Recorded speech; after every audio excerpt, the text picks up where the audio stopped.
I am nauseous.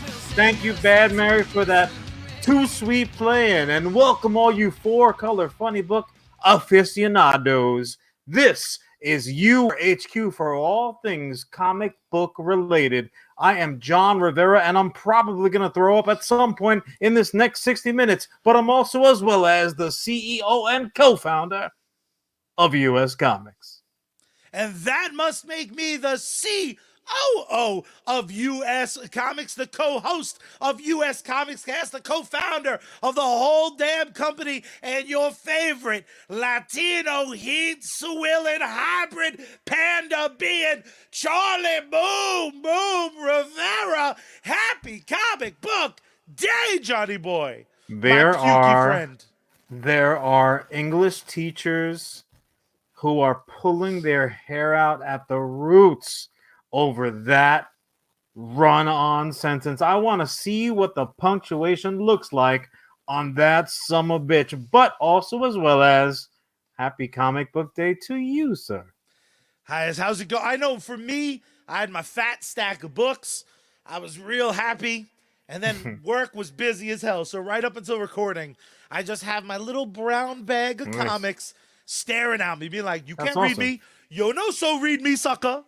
How nauseous were you? Nauseous level, scale of 1 to 10.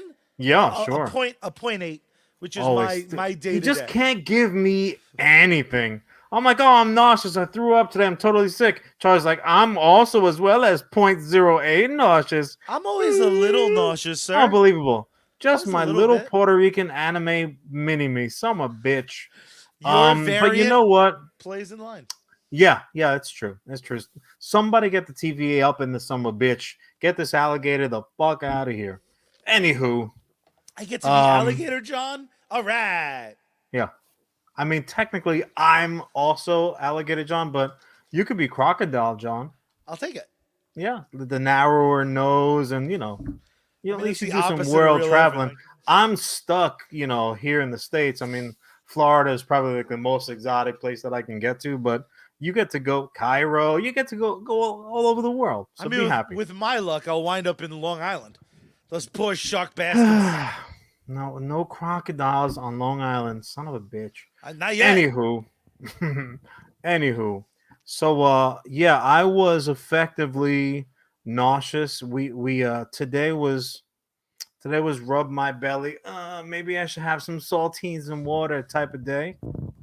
But I don't truly know where the origin of my particular malaise came from in terms of my belly problems. My curse finally worked.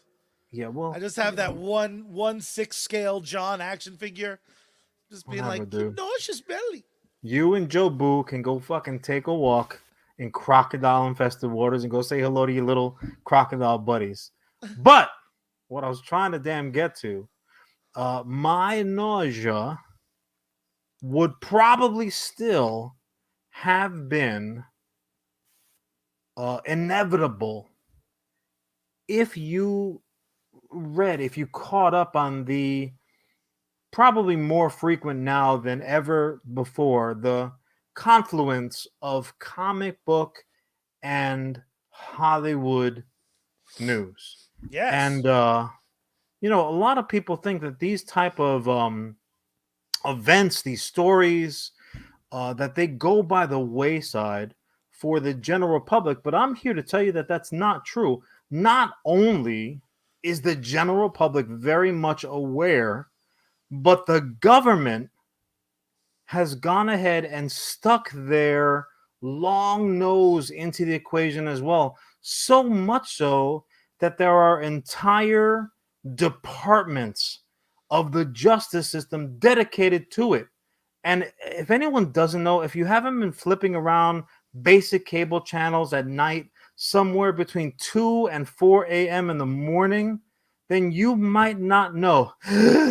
In the court of popular opinion, comic book offenses are considered especially heinous. At USComicsCAST, the dedicated nerds who investigate these vicious offenses are members of an elite squad known as the Simoleons Victim Unit.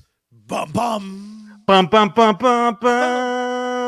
Bum, bum, bum, Bum, bum, bum, bum, bum, bum, bum. ba, Ding, bum, ding, bum, bum, baka, ba, jupa, bam. I liked it. Not bad, More, I not think bad. more songs. I think that Bad Mary has a new cover that we can expect.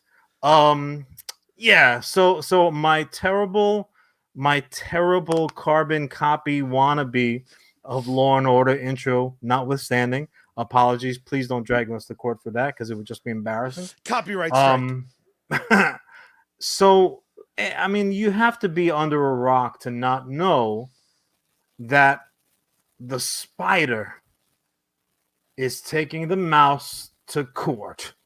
Charlie, why don't you break it down for the people? Tell them what's going on.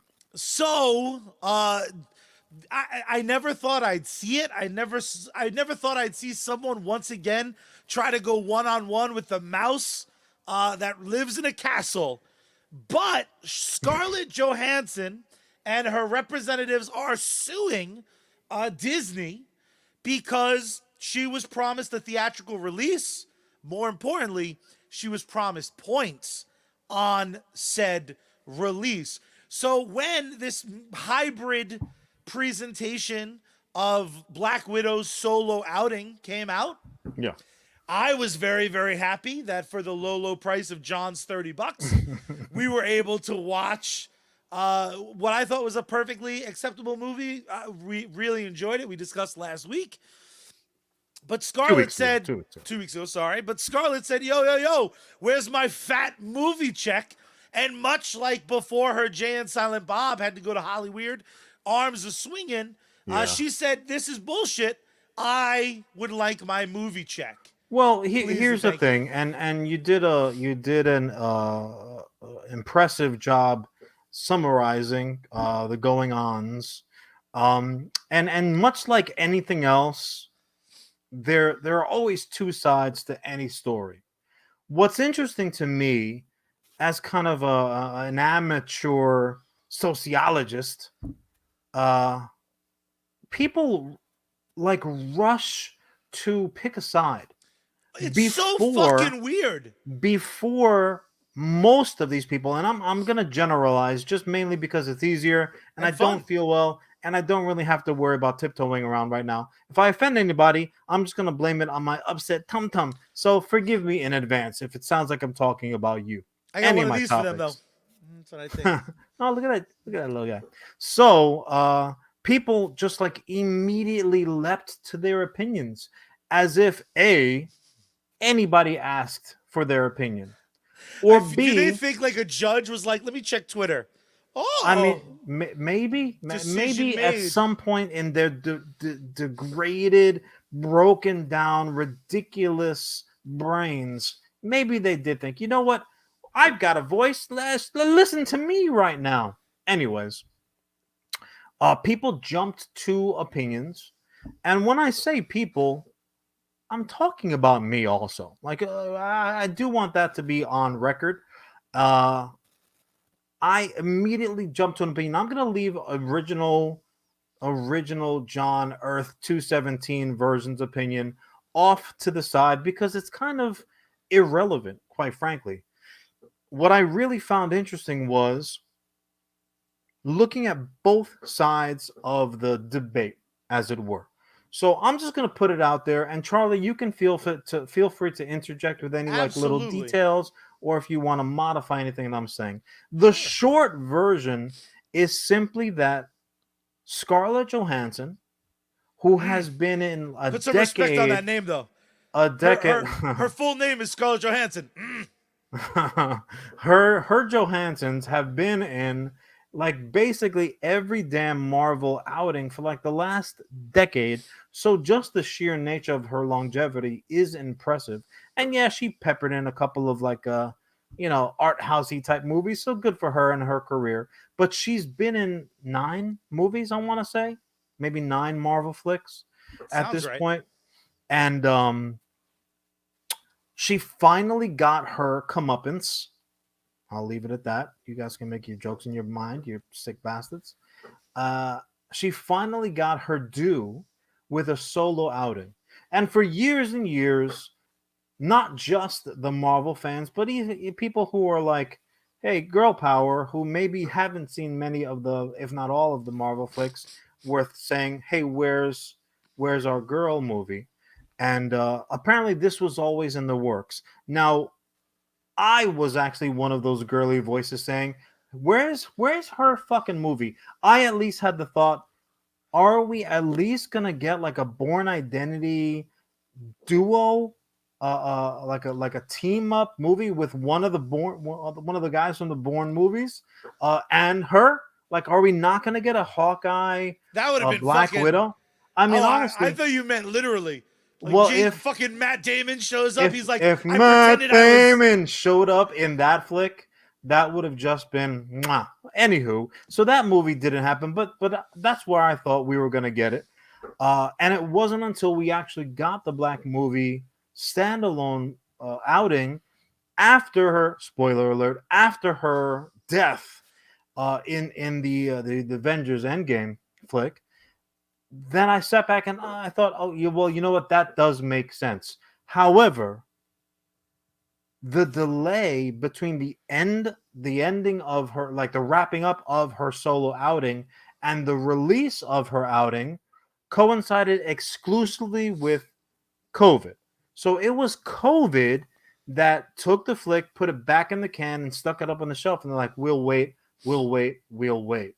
Now, obviously, they didn't have any intention to just release this movie Clearly, for streaming. They wanted at least a hybrid 18 months model. later. They wanted a hybrid model even before like we really knew to expect a hybrid model. So I don't think that aspect of it was any kind of malicious intent by the mouse. Okay. No.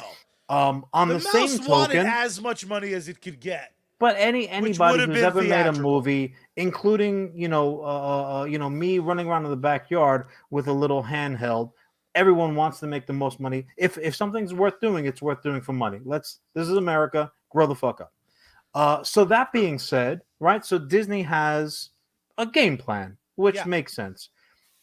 Also, as well as Scarlett Johansson put her fucking time in, right? This is not one of those situations where the new kid on the block says, I am more popular. I've got a single on the charts and I got a L'Oreal commercial. And now you're going to pay me $100 million to grace you with my presence in your stupid flick. No, no, no. She came in and she, like a baseball player, she put her time in. She got her knock. She played the field. And eventually they said, you know what? Way to be. Now's your time. Here comes your payday. So she says, okay, great. Don't give me all the money up front. I will take a back end heavy deal, which is nothing new. We have seen this more and more and more Tony's often. been getting it for a while. So obviously, Scarlett Johansson did not have any bad intentions. She didn't have a evil fucking plan. This is and when I heard the story, Charlie, you tell me if you agree or if you had a similar experience. It was like sitting in the back seat of the car and your parents are bickering back and forth, right? And you're at least old enough that you can put your inevitable favorite aside and say, you know what? Both of these motherfuckers are making good points. Like they both have legitimate points. So in this era of tribalism, in this era of like that's right and this is wrong and black and white and there's no middle and I'm on this side, so everything on this side is right, everything on that side of the line is wrong. Was it just me, or did this legitimately seem like almost like a Three's Company episode where like if just those kids if that little bit of miscommunication had been avoided, Mr. Furley would not have thought that aliens were attacking, and downstairs in the fucking in the Beagle, drinks would not be poured on the floor or whatever hijinks Jack Tripper and company was going through at the time. It just really seemed almost like sitcomish, where if you're the judge hearing that case, the inevitable case, like isn't it pretty isn't it pretty obvious what you're dealing with here? I don't think so. I All think right, this is a I'll go rare fuck myself occasion. then. I think this is a rare occasion where you and I see things much differently. Hmm. This is a You situation see a black and white. I see it very, very black and white. If they released the movie 6 months ago, or a year ago, I Yeah, think I would have. I think Disney would have had a bigger leg to stand on. six It would months have ago been. or a year ago, it would have only been streaming. I agree. And I think that decision 6 months ago or a year ago would have been the right thing to do. But at this point, there are plenty of movies that pushed their film out far enough to where they think that a full theatrical run is possible. Some movies are doing it. Not every movie is also streaming. Let's not get lost in the world of HBO Max just because No, Suicide Squad is going to pop up this Friday on my where TV for can free. I ask you this? Where's Green Knight streaming? No, Oh, no, it's that's not. but A that's twenty is it A but 24? A yes. 25? But A that's my 24. but that's exactly None of my their movies are streaming. They're like that's my just theater. point. At Yeah, this A point, Quiet Place 2 only in theater. at this point, Disney could have pulled the trigger and Yeah. said it's not also going on our streaming service for $30. It's only going to be theatrical. And it would have done even more money. And now this is the ultimate point. The reason I feel that way, the reason I feel like Scarlett should win is because this isn't a company that hasn't played Hollywood accounting before. And that this is just the newest iteration of Hollywood accounting. Men in Black, a wildly successful film, did millions and millions and Financially. $1 million financially, allegedly is still well in debt because of Hollywood accounts being like, well, you have to pay all the studio executives. Like, And well, all that doesn't those make any sense. aliens have to be paid, and Yeah. conversion rate, Stan space Lee. bucks. Stan Lee had to sue Disney when he was in financial straits a decade ago, and it wound up settling out of court. Disney's not above. Stan Lee sued Disney? Stan Lee, when he was bankrupt like the third time in his life, it was a big Yeah. thing. Kevin Smith and a bunch of directors and whatnot got on their social media and made a pretty big story about it. The truth is, specifically with comics, is a very long Yeah. history of taking what a lot of people feel some artists are entitled to, or creators are entitled to, or performers are entitled to, and screwing them. Somehow, Return of the Jedi is still not profitable. but hold on a second, Charlie. All I'm the gonna people put a with pin. points I'm gonna having put a pin sure. in that really quickly, because this is what often happens in these conversations, not between you and I, but Yeah. in the world, right? I'm not gonna go ahead and I won't use an analogy. So the Wow, text you thread are Nakasa feeling Vera, you guys can shut the fuck up. We no analogy needed, okay, you wise asses. The truth of the matter is, though, when we begin talking about one thing, I'm using the proverbial we, what ends up happening is like it's just like this, and then like a timeline, deviant. No, that's not the word. I'm sick. Fuck all you guys. Basically, again, we end up in a different conversation. So you know what? God bless Stan Lee. He's a personal hero. I think he deserves all the space bucks, but let the man rest. We'll leave him out of it for right now. Sure. So Scarlett and Disney/Marvel had an agreement. Okay, Correct.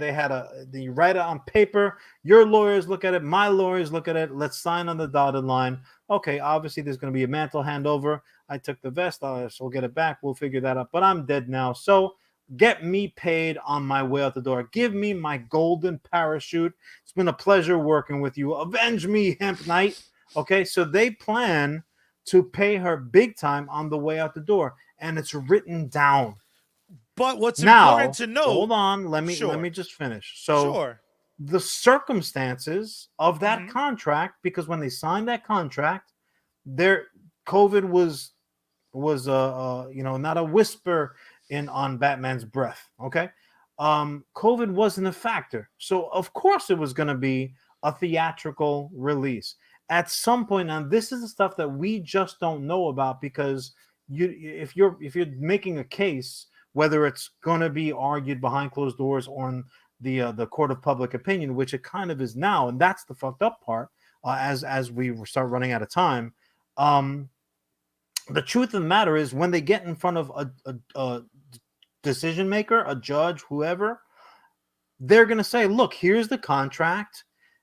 And at some point, if it's very simple, if Disney, Marvel didn't say, look, here's the situation, and I do wonder if this was not a big part of why it was delayed, because this movie has been done for a fucking while. It felt like a period piece because it was filmed so fucking long ago, even though is that the old iPhone? What the fuck? But like, I know this is supposed to happen before, but like her cell phone has a rotary dial on it. What the fuck?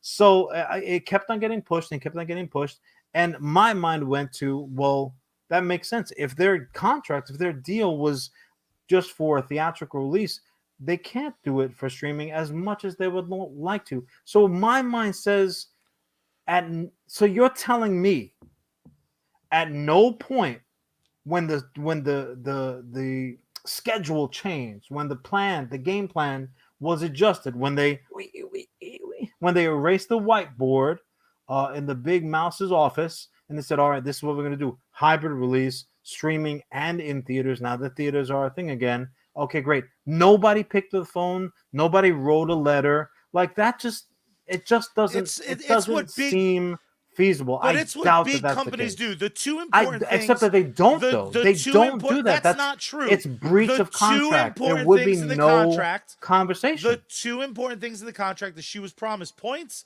and a theatrical release.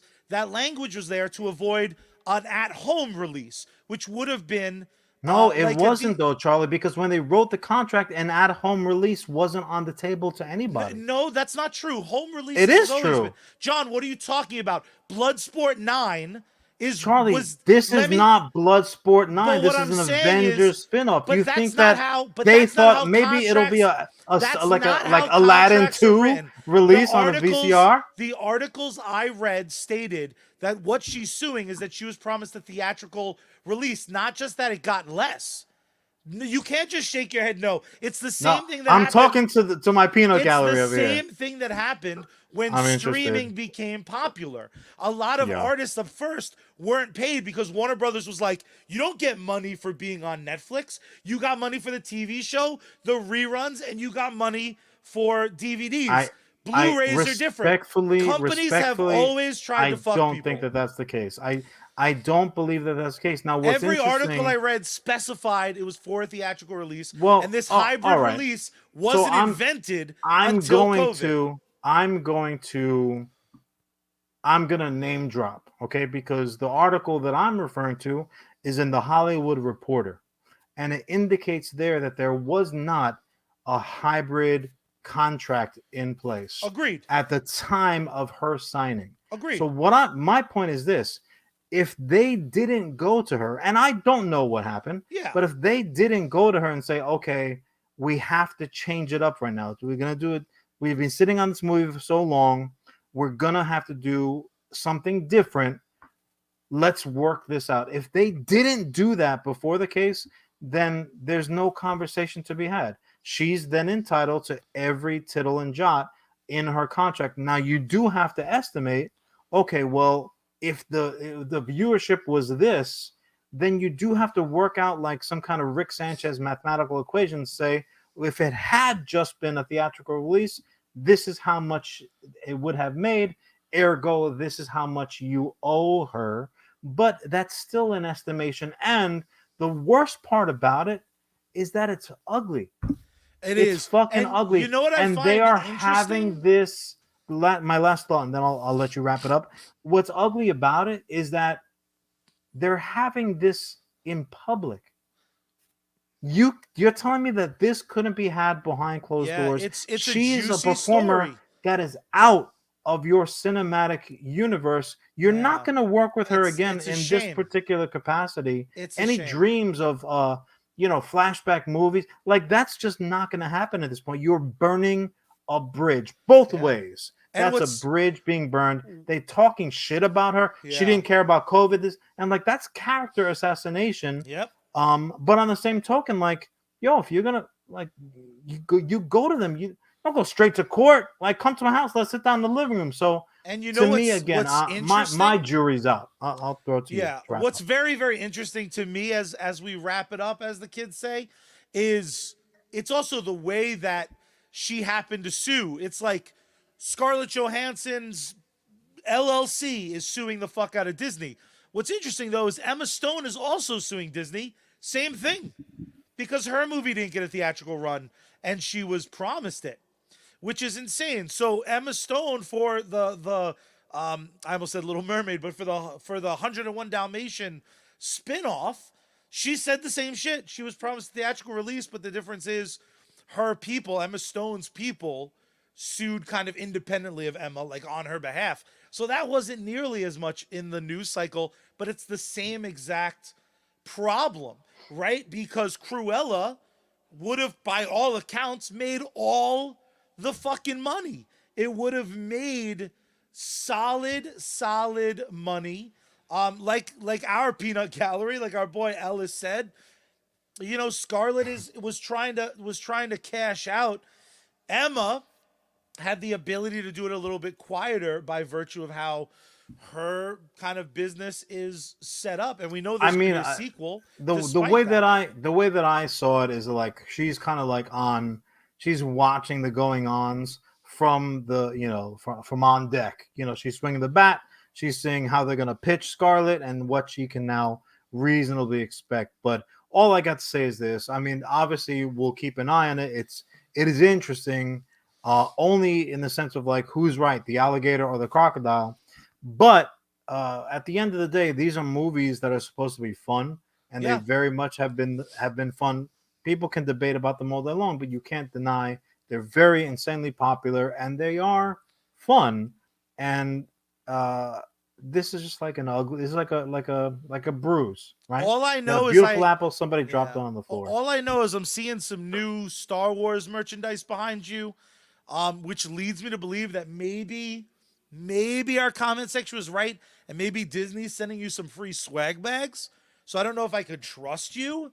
Like maybe you're like a liar, like the most famous liar, George Toy Boy Lucas, and you know why I say son of a bitch trying to drag George me right Lucas is a liar, because George we all Lucas, know you liar. Han shot first. Put him Clingy. up. Clink. I don't love that you still had the shot if you're nauseous.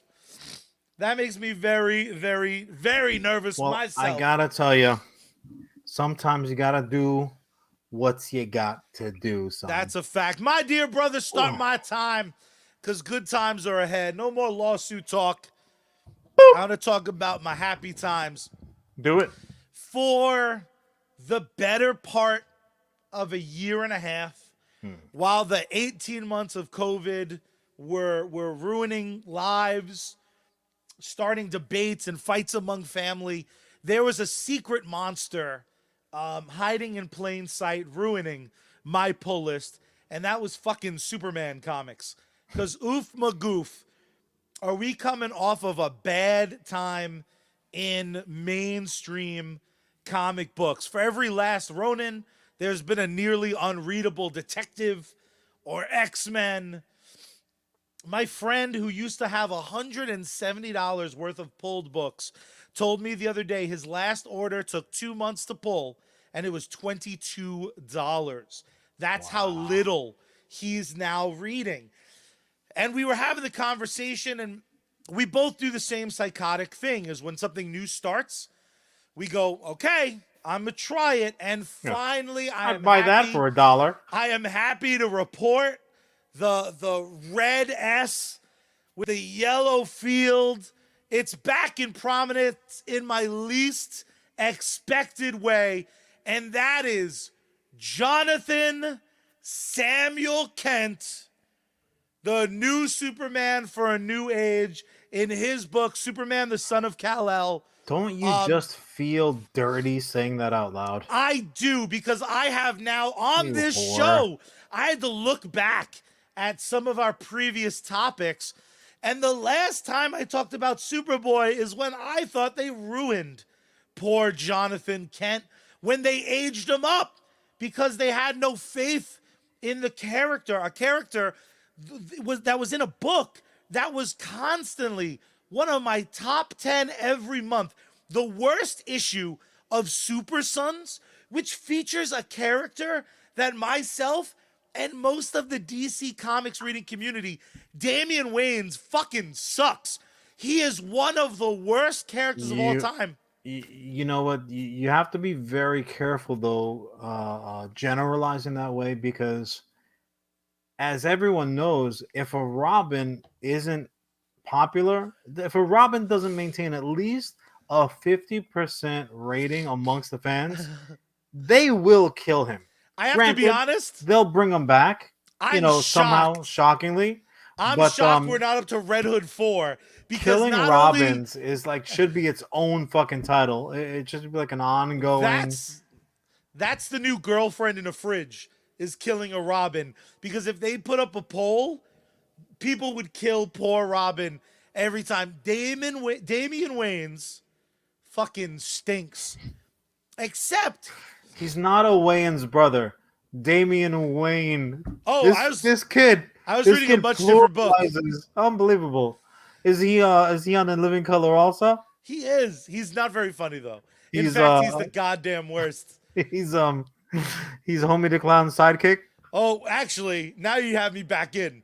If he's just like, Robin, don't play that, I'd be in. But you just mess Joker up with like a sock full of pennies.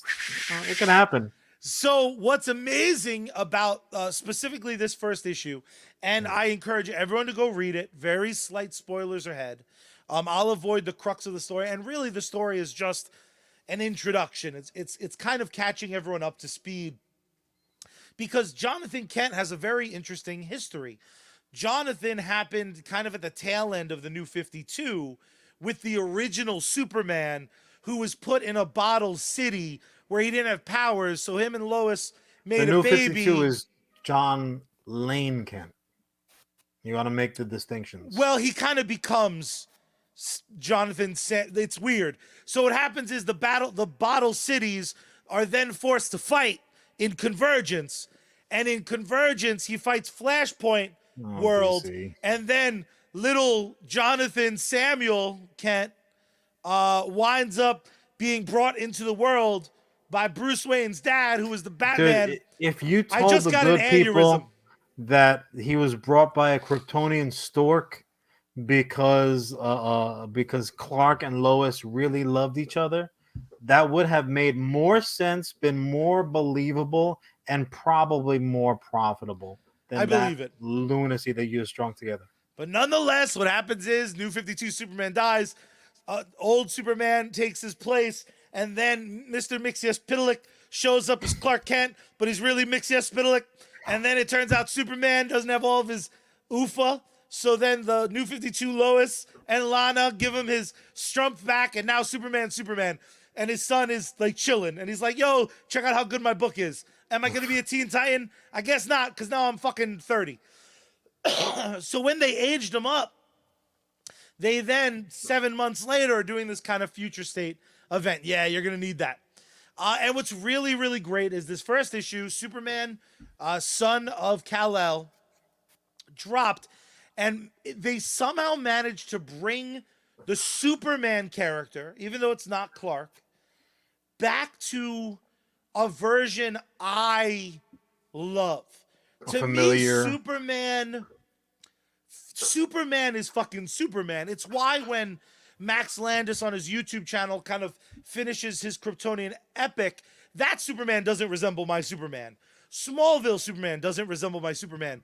The Superman and Lois TV show is close, and it's still not my Superman.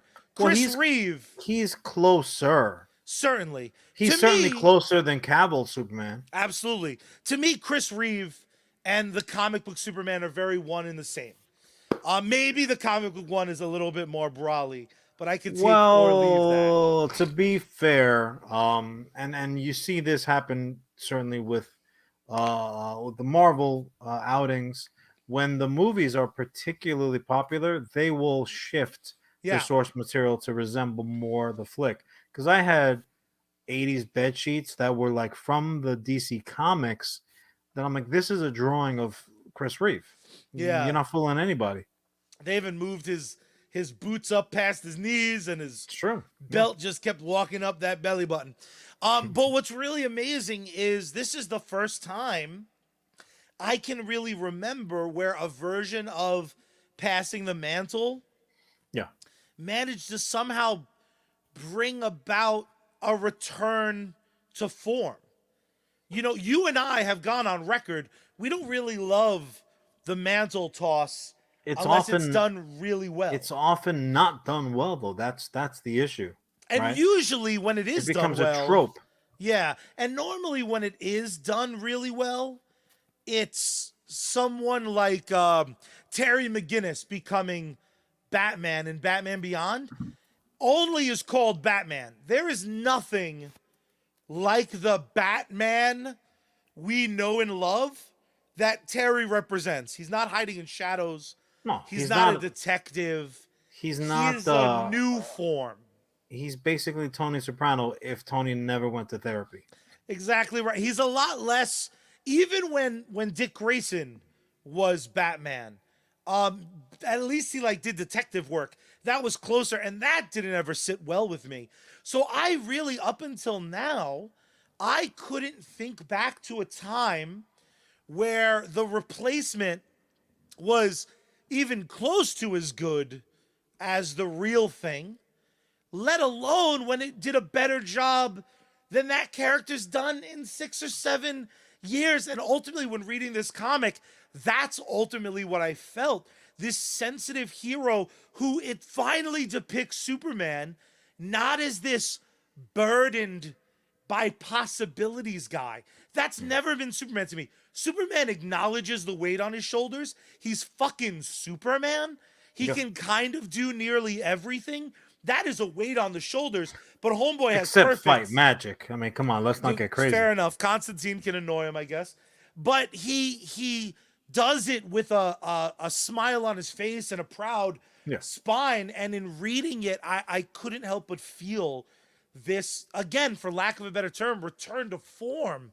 You know what? It's interesting that you say that because I think a lot of that comes from the Superman or men that we were getting not being 100%. So it wasn't that like, the here it's really snortling over there, my little buddy. I missed the mute button. So it's one thing when a mantle handover happens and the person is like, oh, I'm the young upstart version, I'm extreme, where it's like such a significant like an obvious change that the publishers or creators or whomever, they're just kind of doing to make it resonate more with the kids. But like, you're not kids, so you don't know. You're just taking a guess, stab in the dark. In this case, and I do have to catch up on it. Again, I wasn't feeling too great today, but when the source material has become unfamiliar, and then a handing over of the mantle happens, even if it's in on the title page alone, even if it didn't happen in their world, but that new version is actually far more familiar to what you thought of as that character prior, then all of a sudden you're like, oh, this shit rings through. This is the shit. Because it's interesting. I'll tell you, you know what my Superman is? What my Superboy is? Like ideal? Yeah. Little baby Clark. It's not Jonathan Kent. It's not John Kent. Not It's Connor, not. I imagine. It's not twin. It's not Connor. It's not. It's not siblings running around. TV. Like in my brain, where the space that Superman stories take up, it's enviable. Quite frankly, like it's a little embarrassing. It's kind of like that fucking room at the end of Raiders where they're just where they're just wheeling the ark into it. And it's big stencil stamped on the side, like somebody will get to this eventually. My Superboy ideal is Superman young, Clark Kent young, and we saw it best that window of time between young Clark kind of accepting his responsibilities and then exploding onto the scene as like, like late 20s, 28, 29 years old, something like that. That window of time in the comic books was taken up by him going to the damn future. And I don't know why. Truthfully, I blame Matter Eating Lad. If I'm going to be completely honest, I don't know why current storytellers at DC have They so hate it. avoid. They fucking The hate it. Legionnaires And rule. you could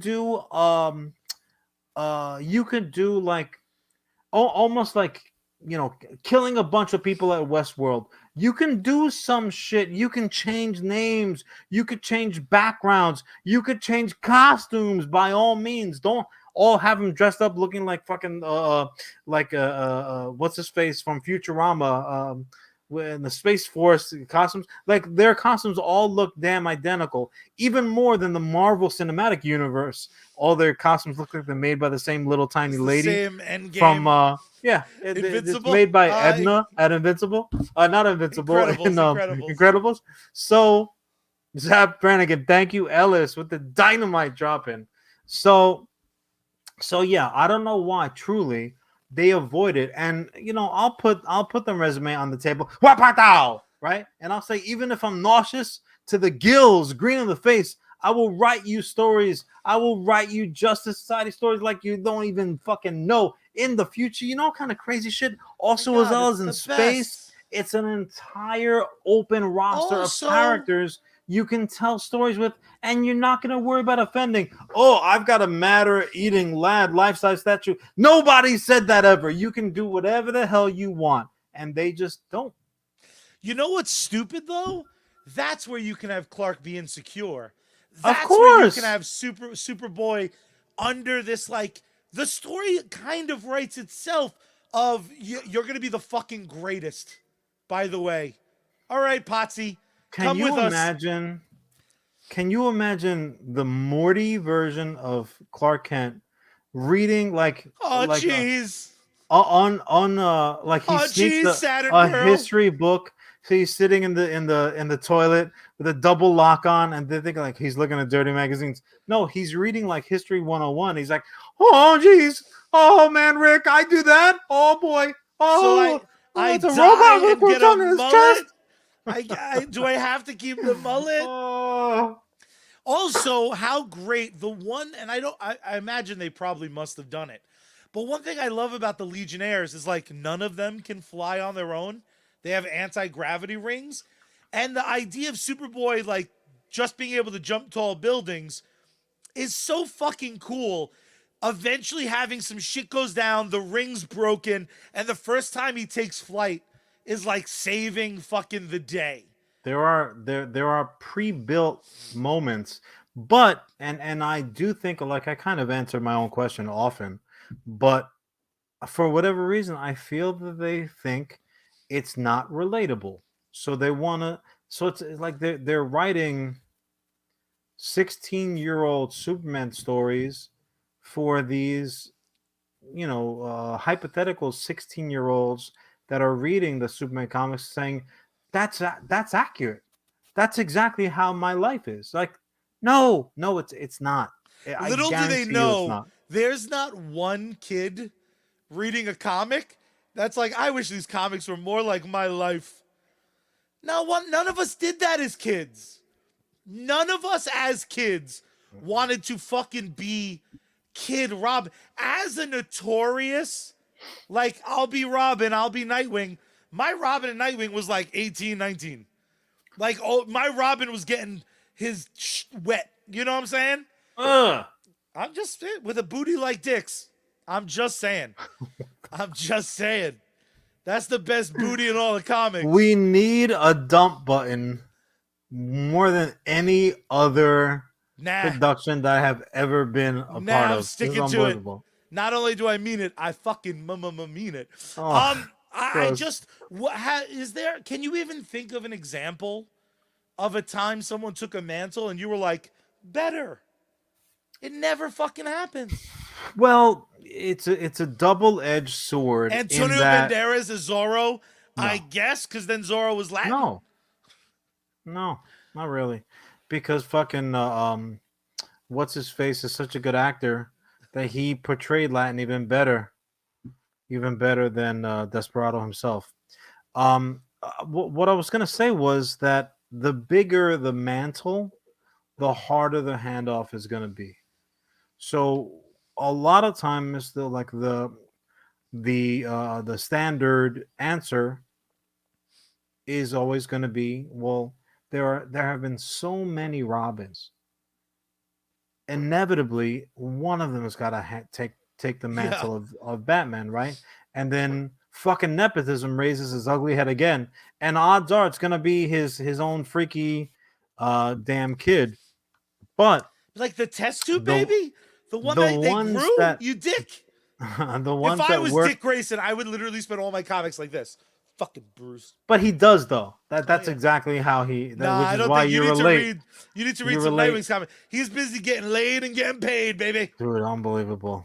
Just gross. This kid is gross. Even in the Charlie is. Titans show, which is hit or miss at best, he's still like, "What's up, every girl in the cast? I'll wait for Raven to get old enough. I see what you're Dude, doing." that's like every 17-year-old under the sun. But anyway, And some 36-year-olds. what I was saying was that the minor mantles that are handed down, you don't ever even think about the origins again. So like my immediate thought went to White Tiger. Okay. And admittedly minor character on the scope of like a Superman, right, type thing. But White Tiger, the current version of White Tiger, there's never been a better version. She You're right. is supple, she is bad, she is no fucking joke.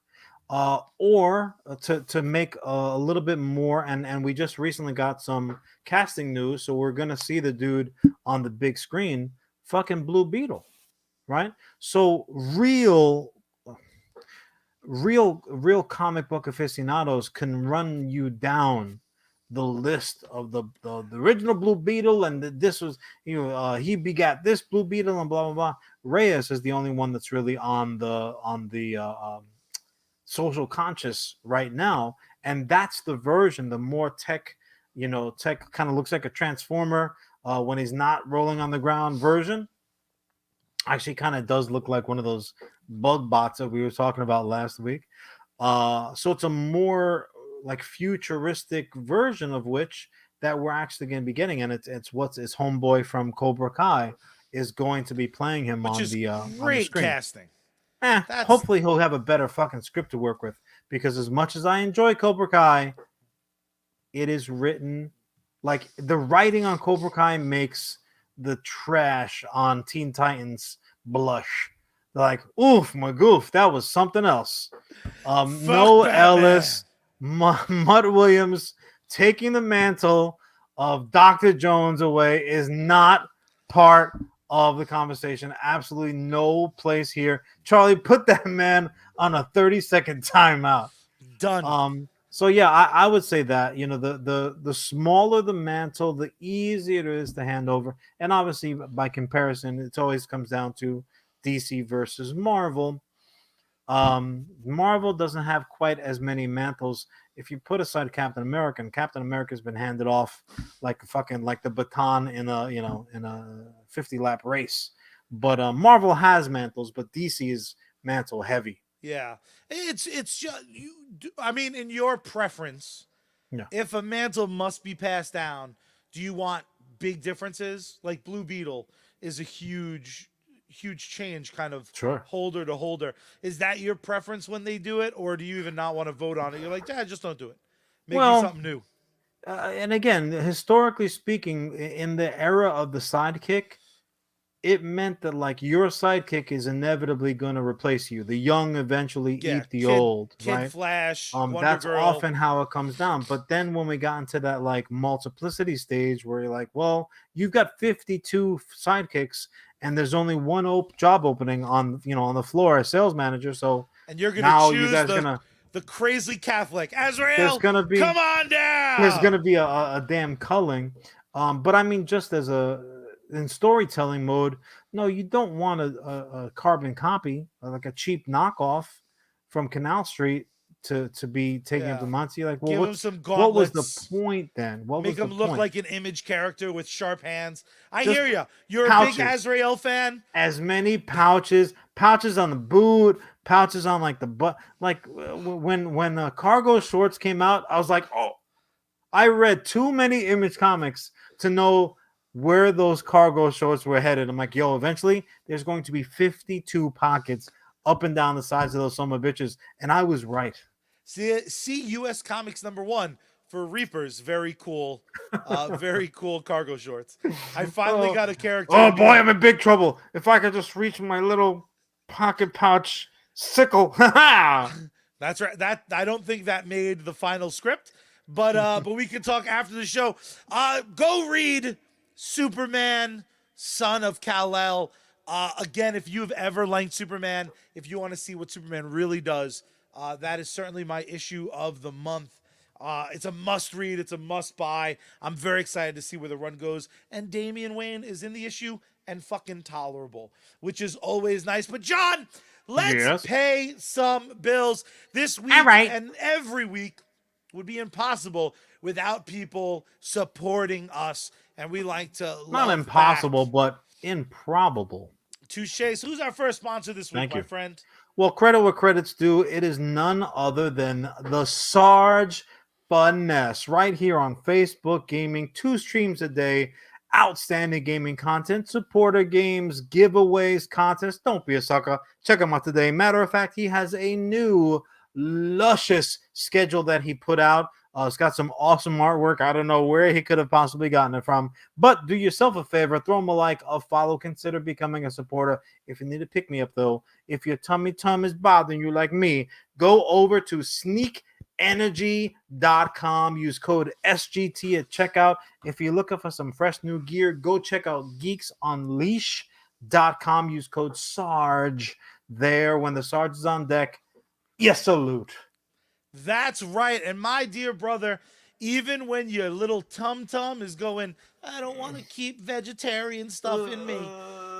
The bottom line is I don't think that's it.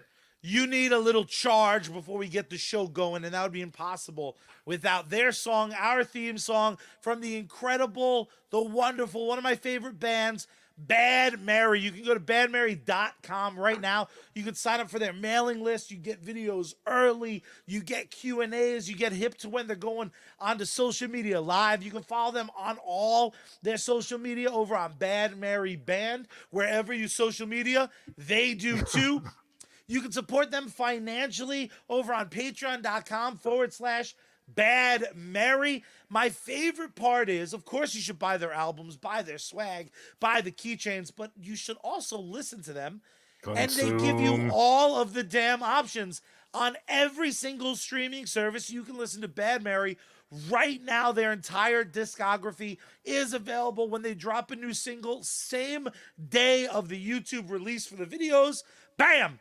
It's on all those wonderful services. So Bad Mary Band, check them out. Give them your money, give them their loot, and tell them USComicsCast sent them. Are you ready, my dear brother, for me to start your time? Sure, why the hell not? Boop! Time started, not a real button. Thank you.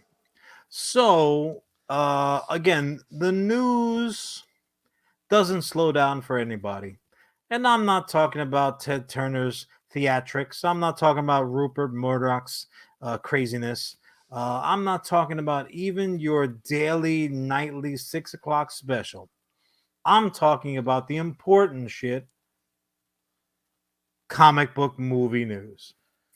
Anyone, if you've been paying attention, knows that the train, the Marvel Cinematic Universe train, lawsuits notwithstanding, just keeps on rolling down the track with more and more and more content for our little grubby fingers, just to wrap around and squeeze so tight, squeeze. Yeah. So we are going to be getting upcoming Thor: Love and Thunder. Okay, Nice. so most of the news has centered around Jane Foster. We're gonna get a female Thor, which obviously the comic books gave us as well. So there's plenty of precedent. Quite frankly, she might be the single best actor in the bunch over there at Marvel. So I'm super excited to see what we're gonna get out of her.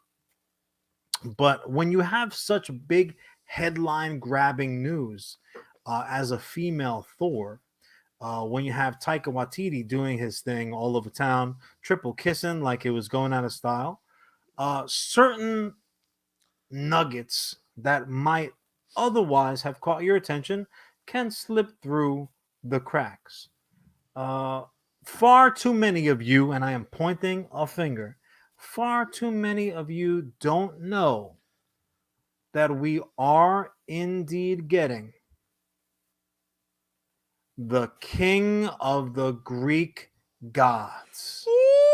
I am talking about Zeus himself is making a thunderbolt hurling appearance. Are we going to get like a knockdown, like a flashback, obviously? Are we going to get like a fisticuffs between Zeus and Odin? Are we going to get some kind of like some kind of crossover mythological action happening on the screen? I don't know. But what I do know is that portraying the Greek king of the gods is none other than Russell the Gladiator Crowe. Are you not entertained? I am entertained. This was That such is a great fucking awesome. nugget of news. We're going to get Russell Crowe. Now, Russell Crowe is no stranger to the comic book flick. Anyone who's been paying attention even remotely to this show knows that he also, as well as trademark patent pending Nick Kroll, also played Damn Jor-El, Superman's birth baby daddy. So a lot of the immediately the speculation starts floating around. Okay, so all right, so you're telling me that we have the actor who portrayed Superman's father has now rolled over, has now matriculated over to Marvel from DC, but then also as well as you have an actor who portrayed Superman who currently is not under any further contract to do so at the time of this recording. Dude, he's free and clear right now. Is there a possibility? Is it in the stars? Could it maybe happen that our boy UK's favorite son, Henry fucking Cavill, the Witcher that himself, we can get the Witcher giving us a turn as Herculean? Yeah, I'm going to throw out the original Greek pronunciation. Damn straight. People look at me a lot of times, they think I'm Greek. In Greece, people looked at me and thought I was Greek. I just walk into any store and they'd be like, Avaristo. I'm like, oh, yeah, same up yours. Same to you, buddy. So yes, the word on the street is that we might be getting, obviously that we're going to be getting Hercules, because Hercules is a huge literal and figurative character in the MCU currently, in comic books and what have you. Just the fact that you can mix on the comic book page different mythologies and it's all like copacetic. Yeah, sure, the Viking gods, fucking Greek gods, why not? Who cares? Absolutely. So the odds that we're going to get Hercules on the screen is not likely gonna happen. It's gonna fucking happen. In my brain though, like how perfect is the opportunity to just sneak a little fucking nugget right in there. So and if it's Henry Cavill, that would be like that's a get right there. Like that's Marvel pulling a finishing move after DC misses frog splash off the top rope, like, oh, take this now, and that could be the 1, 2, 3. It really That could. is very much the wrestling equivalent of that is when CM Punk shows up in AEW in Chicago. Like there would be like you literally would see they would be at like a presentation for Marvel. They'd have all the actors up on stage, and you would just hear Cult of Personality, Buddha Buddha ba Buddha Buddha ba, and fucking Hercules, and just for some reason out of a bathtub comes Henry Cavill, just 13 fucking abs, dripping wet, the way the people need them. That would Now, be by the people, yeah, do you just me. mean Charlie? I'm not saying that's my favorite scene in Man of Steel, but it's Good it's the Lord. only one that's canonically accurate to Just my like version of Superman. just like a soggy, damp redhead flops are like, get off me, bitch. And he just like steps out full Hercules regalia. Now, look, I mean, this is obviously just speculation in regards to casting. I mean, he Would has the be lats for it. it would be nuts though. And also the chest hair. Like let's not ignore the fact that Heracles rocks chest hair. Like that's the most Greek fucking thing about his character design. They're like, green shorts, headband, metal straps. I don't know if any of this is historically accurate, but let's give him a full chest beard. Nobody is going to question shit. Maybe not like a lion head dress because this is 2021, but we'll give him a big ass lion belt buckle like he does all his shopping at Gucci, and fucking, and Prada and stuff like that. So the fact is, we're almost certainly going to be getting the character of Heracles on the screen, which is just super exciting. Now, you talk about like a character who who enjoys using their power. It is fucking Hercules, bro. Like Hercules, whether he's fighting, whether he's drinking wine, whether he's loving, whether he's carrying 2 sheep over his arm, whether he's clearing out, doing 12 labors all the livelong day, even when he's murdering his wife and children. Quite frankly, if you want to look at the mythology, he's always smiling. The man loves life, and very much was the first thing that I thought of when we first really got Thor in the Marvel Cinematic Universe. Thor was a happy fucking dude, and they put Thor through some shit, which obviously you do have to do. But I just want to see a big, hulking, happy Hercules, like alliteration notwithstanding. Give him to me. That's. I mean, it also so good. Just career move wise, it would be a genius decision because that's the one thing we really haven't gotten to see him be. Is this like fucking really just enthusiastic guy? Our comment section over on Facebook brings up a good point. Do you think Hercules would be made a big deal by Marvel since they can't trademark it? My answer to that is you cannot trademark Thor either, and it has not stopped them from Thoring the fuck up. Sure, and we've seen other Thors floating around out there. Probably, I don't know if most famously is the proper terminology, but I sat up. I was like, "Oh shit, that's Thor!" In the Vikings television series, which was just great. I'm like, the acting. I can't tell if their acting is poor or if maybe that's just how Vikings fucking spoke.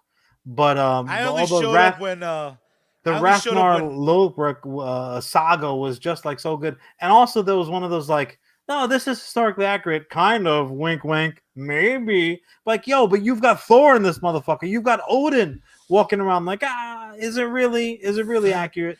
Thor and Odin was still more believable to me than when fucking Edge showed up from the WWF. Listen, I think I know him. The man put in his work, all right? All I know is that that should have been called the Floki show because my man, every time he stepped on the fucking in front of the screen, it was all about Floki, and that's just the hairdo by itself, just a little blink. But in any case, that was really all just like a very long-winded segue. Because I think it's a no-brainer. We are gonna get Thor in the Marvel Cinematic Universe, whether it's Henry Cavill or not. That remains to be seen. But if it is him, then you heard it here first, and I'm taking full credit. I'm even taking credit for his casting. So Henrik, go ahead and you can cut me off. We call it like 0.5%, and we don't have to talk about it again. Don't make me take you to court, bro. Don't make me do it, because Scarlett, she gave me the numbers to her lawyers. But that being said, Hercules, again, everyone knows about his 12 labors. Yeah, the Legendary Adventures. I love that show. I'll kill you. That show, Sorbo sucks. Sorbo does suck. Everybody, That show everybody was fire, though. knows. Everybody, everybody knows that he kind of went a little apeshit crazy. But you know what? He came from a broken home. That shit happens when your dad steps out and your mom's like the whore of Babylon, and then like your stepmother Hera. Like when you get named after the woman who's been scorned by your father, like, nah, baby, I turn into an eagle, I turn into a turkey, I turn into a duck, whatever, just so I can get it in. But it's cool though. I knocked her up, but we're naming the baby after you. Did you know that, Charlie? Hercules, You Heracles, told me properly, that once. is named after Hera, who is not his mother. Oh, Zeus, you son of a bitch. That's how you Anyways, know Zeus had that alpha Zeus- energy, because he was just like, "Shut up, bitch." Zeus has the lightning from his dick energy when he walks into the room. He's like, so that's why they wore togas, because there were no pants in the land of antiquity properly strong enough to hold Zeus balls. That just didn't they didn't make them yet. Like Levi Strauss didn't even come around. Anyways, but New again, this fall, the Zeus is just a giant open sack. The zipper just goes from belt to belt buckle to belt buckle, like one in the back, one in the front. It's like your underpants is a special section for the Zeus. What's the underpants? I'm not familiar. Touché. So that all being said, again, the mythology also says that once Heracles finished his 12 labors, he said, you know what? That was actually a lot of fun for me. Fuck you guys. I'm a demigod. So then what he did was he said, you know what? We should do a little more of that, but I'm not going to be selfish. I'll save that till later in the story. I want to spread the wealth. I want everybody to feel what I was feeling. So legend has it that after those 12 labors and in the afterglow of his successes, Heracles himself held the first Olympic Games. That's where the legend says the Olympic Games came from. And yeah, that might be a History Channel version of that, which is slightly different and doesn't involve mythological figures. But you know what? That doesn't have a place on this damn show. So we're going to roll with it. There is one undisputed thing. The first Olympic game, badminton. Actually, the only uncontested fact is that the first and many Olympics afterwards, totally naked. Just Schwartz is hanging out. Like, we're gonna wrestle, just Schwartz just hanging. And if you've seen any of these marble statues, like, if you could be covered up by a fig leaf, do you really want to drop trout in front of all of Greece and be like, oh, I can throw this shot put the furthest. Oh, I can do a 40-yard dash. Who cares? Who cares? You got a Mercury dick, my dude. Like, maybe skip a few days at the gym and spend some quality time at home. But so the original Olympic Games was indeed started by my soon-to-be portrayed by Henry Cavill, Hercules. Now, the reason why I had this you want that movie to be accurate. Henry Cavill comes out the water naked. Hey, I was one of the first online to go see 300, and the 300 comic book has more schmeckle in it than the fucking men's changing rooms at Macy's at Herald Square. So whatever, dude. Don't worry about it. This was all so brought about. Vivid. Yeah, well, you drew such a good mental certain picture. things leave a stamp on your mind that cannot be erased by upset tum-tums or delicious rye whiskey.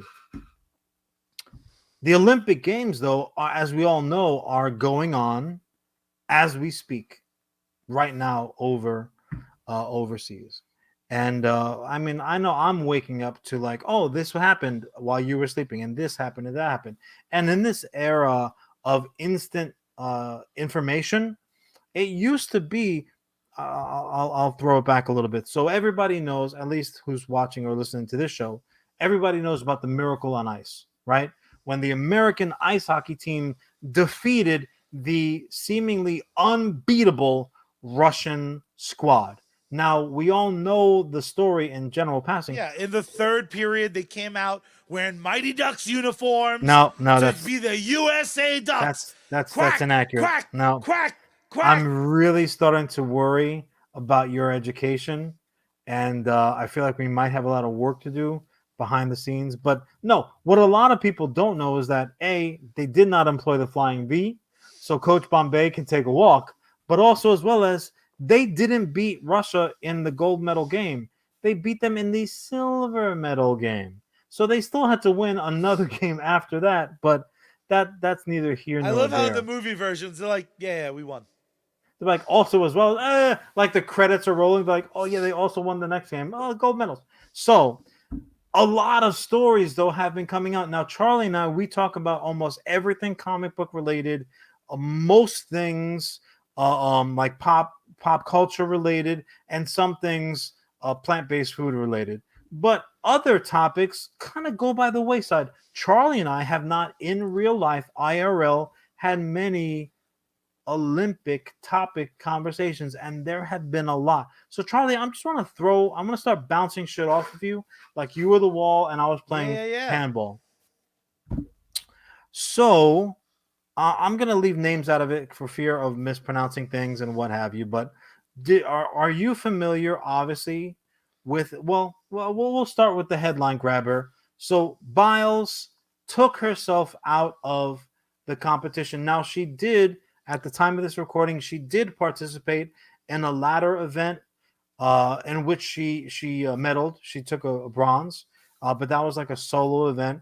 She and again, I'm not going to put any opinions. This is just factual stuff for anyone who's hiding under a rock. Maybe she took her turn in a team event and just didn't feel right, and she said, you know what, I'm not going to do this right now. My headspace is wrong, whatever. And I am I'm paraphrasing because I don't have quotes in front of me or whatever. But the short version of it, she took herself out of the competition, and then the world kind of exploded with that information because everybody knows that, like, gymnastics are like the news world rotates around the axis of gymnastics, but I particularly enjoy them. I like when the Summer Olympics roll around. It's just good stuff to watch. But so Charlie, just I'm going to throw it right to you immediately. How did you feel about the Simone Biles news? Anytime someone takes their mental health and treats it the same as they would an ankle injury, I think it's not only noteworthy, I think it's a beautiful thing. I think it is impossibly brave to turn to your team and be like, I can't give this my all. I think she did yet another damn near miraculous thing. I do not know if I have the huevos to even to put myself first, even if I thought I would take down the team. I don't know if I would ever be willing to put myself under that sort of scrutiny. I think it was an amazing thing that she did. So just to clarify, you think that, or rather, you're not sure if the scrutiny of taking yourself out of competition would be greater than leaving yourself in competition and doing poorly? Correct. I think staying. I think if she were to have performed at not her mental best, it would be no different than if she performed with an injury and could have really cost her team significantly more. Well, I'll counterpoint. I'll counterpoint that because, and this was one of those. I truly don't know if it was a more popular thought pattern or just a louder thought pattern, but the initial reaction that I caught wind of was the oh, you're letting everybody down. how unpatriotic, how weak. That was kind of the echoes that I was getting, that Yeah. I caught wind of a lot, and then that faded away, or that was pushed more to the side with the voices that said that's the most courageous thing that you could do. Absolutely. That's the most Yeah. patriotic thing to do. That's the most noteworthy thing. Now you got to keep in mind this. She's not a nobody, right? She is. Moves have been named after her. That's a pretty She fucking has. significant thing. She has. I mean, she's an American hero, right? Her medal count rivals small countries at this point. Personally, now I would say this. Not that anyone asked me, but like the analogy was like, well, that like an ankle injury. Actually, I think it's it's much more so, because in particular in gymnastics, these these athletes often will continue to compete and thrive with ankle injuries, broken bones.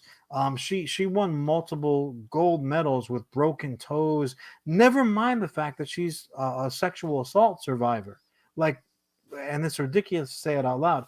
Putting all that aside, if you are not, and by you I mean her, if you are not 100% in that moment when you're flying through the fucking air, you can literally die. Yeah. So it's not a question of like, oh, patriotism. It's not a question of, oh, you're letting your teammates down, blah, because that's just factually wrong. She took herself out of the competition and continue to stay out there to support her teammates. So that's all bullshit. Anybody who says that, just again, it's one of those situations where they don't know what they're talking about. They're talking out of their ass. It's reactionary. It's not any kind of factual thing, because if they sat down and actually took the time to look into the specifics, into the details, into the facts, then you can't possibly have that opinion. So okay, so we're on the same Yeah. page as that. I think what's interesting, just really lightning Of fast, course, you please. bring up something very interesting because I think as a country specifically, America romanticizes these amazing stories of Kurt Angle winning gold with a broken freaking neck. Hmm. Um, and I think as a country, we're still in our earliest chapter of realizing a broken neck isn't necessarily as dangerous for these performers as a broken spirit, if that makes any sense. And I think Well, that's the is as an incredibly crazy as it is, complex thing. a neck, a toe, a leg, I mean, these images we see all the time. Play through the Like, pain. like, It's yeah, become I a mean, and common. and It's it becomes become the like expectation. have a hockey player mentality, and yeah, to a certain degree, with that, like play through the pain, I do agree with personally. I Yeah. do, right? We're in an era where star baseball players who are like paid more than, again, small countries, Hey now. like, oh my left cheek cramped up on me, I'll see you in 2 months. The fuck you talking about? So it's not an all or nothing like cookie It's cutter not a universal reaction. rule. Yeah. So on the one hand, I wish that more athletes had a quote unquote hockey player mentality, but on the same token, I firmly believe that mental health, that's that there is no equivalency to that. Whether it's an athlete, an individual, or a team sport, or whether they're working, supporting a family, whether they're independent, an independent person with just their pets that rely on them, and a couple of squirrels and some birds floating around. Like, you have to take care of yourself first. But again, we're in agreement with each other there. But also, as well as, there was just recently an event where the two finalists had been going at each other, and these names I'm going to leave off the board, but it's been in the news. With, in essence, the two finalists,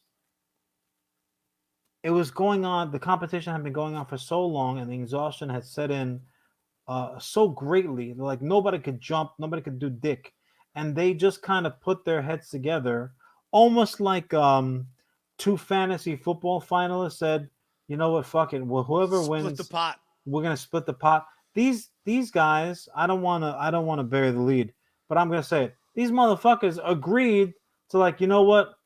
We'll just share the gold. We'll share the gold. At the Olympics, we'll share the gold. So I did bear the lead as to my personal opinion about this story. But Charlie, before Wrap It Up gets too mad at us, how do you feel about that particular That I uh, hate. gem? I Okay. fucking hate it so much. I've watched way too many Rocky films. I've had my face busted up by my brother playing Rocky far too often.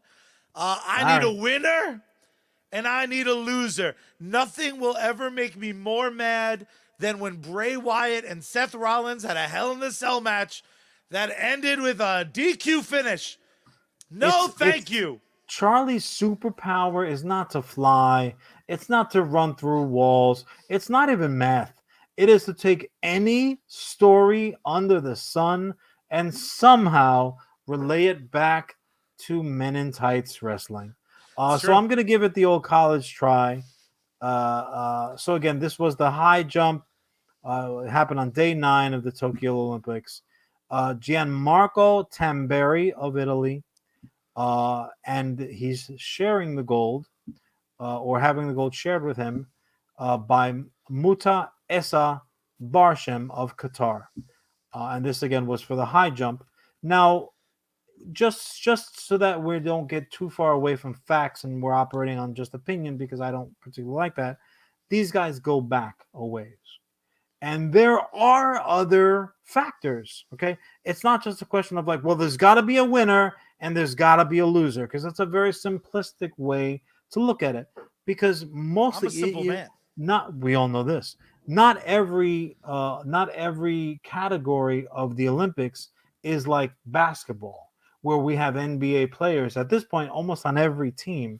Never mind something like the USA, which is the entire team is our NBA players. NBA millionaires. So the financial ramifications of winning medals at this competition is not a factor for them. But for somebody like the high jump, or for somebody like gymnastics, where you can become a Biles and become like a household name, for a lot of these other sports, there are sports that I've never fucking heard of before.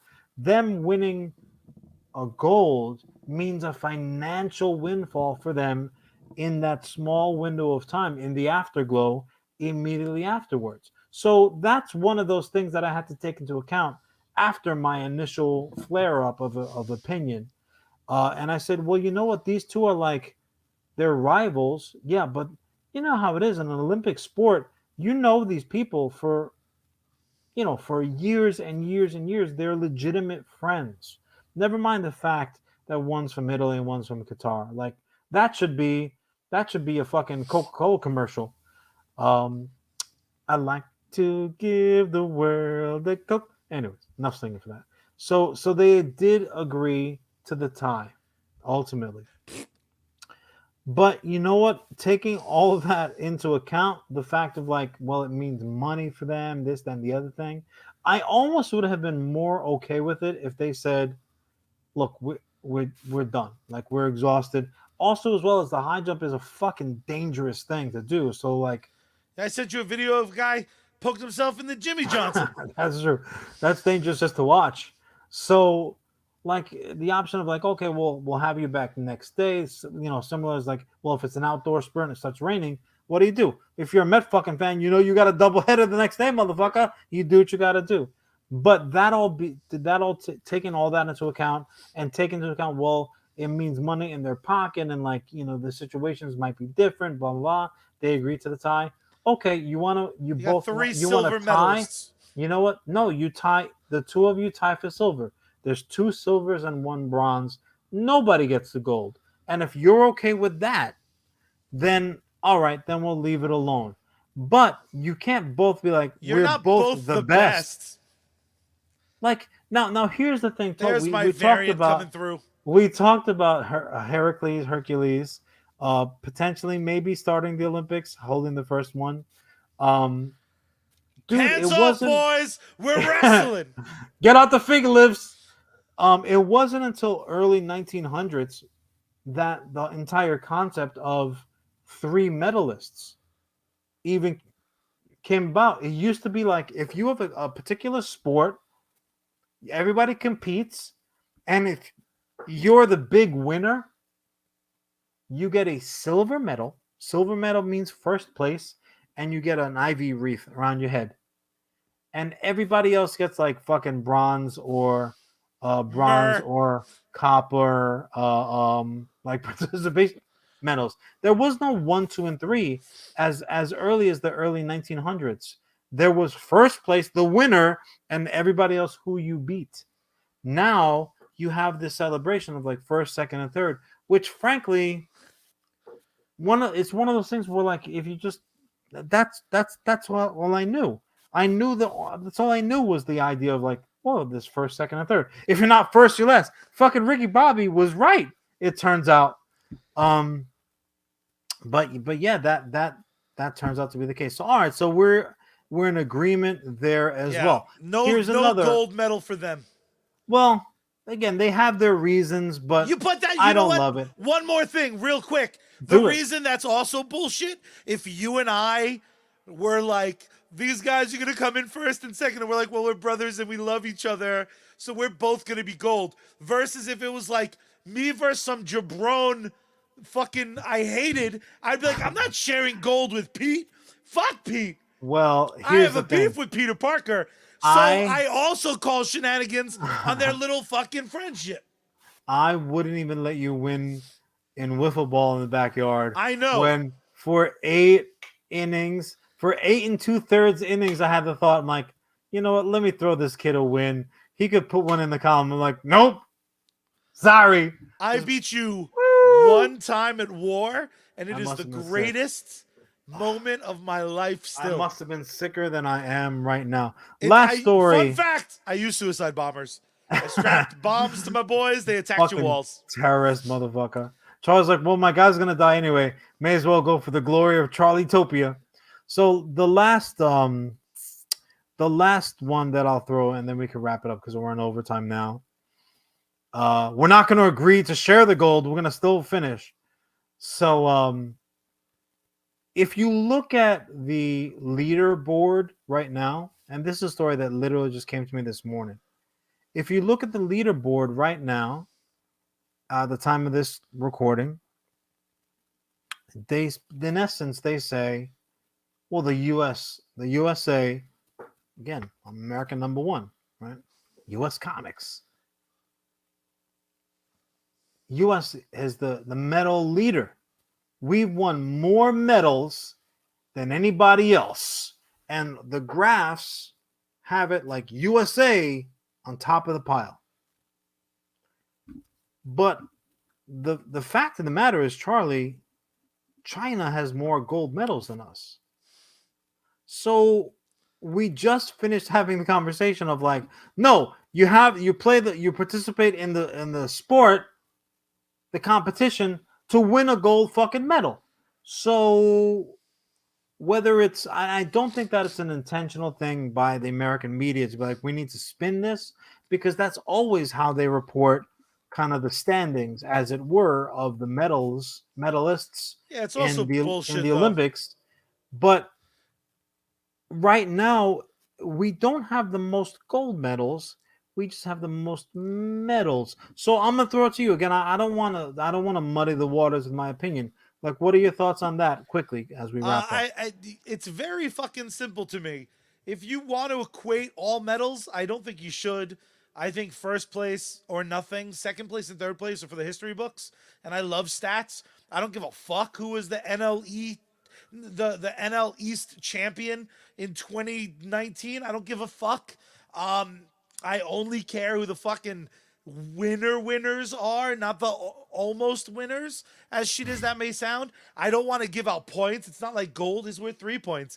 Silver is worth 2 and bronze is worth 1. This isn't fucking Mario Party. So you're saying the only medals that count are first place. So you're saying that Simone Biles' bronze medal the other day, when she did finally decide great for statistics. It's great that she was the third best in that competition. The same way, I think, because I don't even know how many people compete. So there were 50 people that competed. If you're fifth best, I'd be like, holy shit, good for you, man. The top 25, huh? High five. But like, I don't give a fuck about bronze and silver. If the fucking Miracle on Ice, if we lost, if that movie ends and they were silver medalists, every movie theater would be like, what the fuck are you talking about? Well, you're basically talking about Major League then, because Yes. Major League, they go through all this rigmarole to win the pennant, and ultimately they end up fucking losing the World Series. But like, you still love Major League. I You do. still give Joe Boo his Roman cigar. I love you, and I think you're a loser. I'm a loser. We're all losers. God bless. In the Olympic sport of Riveraism, there's a very clear number one, Charlie. How very fucking dare you? There's not even a definitive number one in our pets. That's how dope our pets are. The actual statistics, again, at time of recording. So right now, the U.S. has the most medals. Great. We have How many are fucking 79 bronze? medals. What's the breakdown?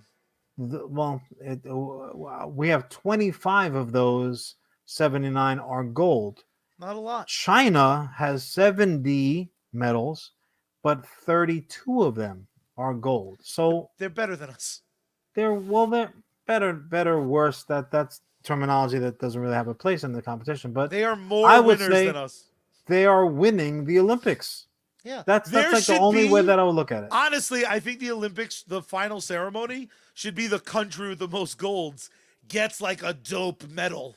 Well, when you win an Olympic sport, when you win an Olympic competition, the gold medal winner is higher than everybody else. Their flag comes down behind them, and everyone has to sit there and listen to their national anthem. That's Sergeant Finesse, we are not suckers. How very dare you? That's how the Olympics. That's a bronze star for you. The Olympics should end where they're like, "Thanks for watching the Olympics."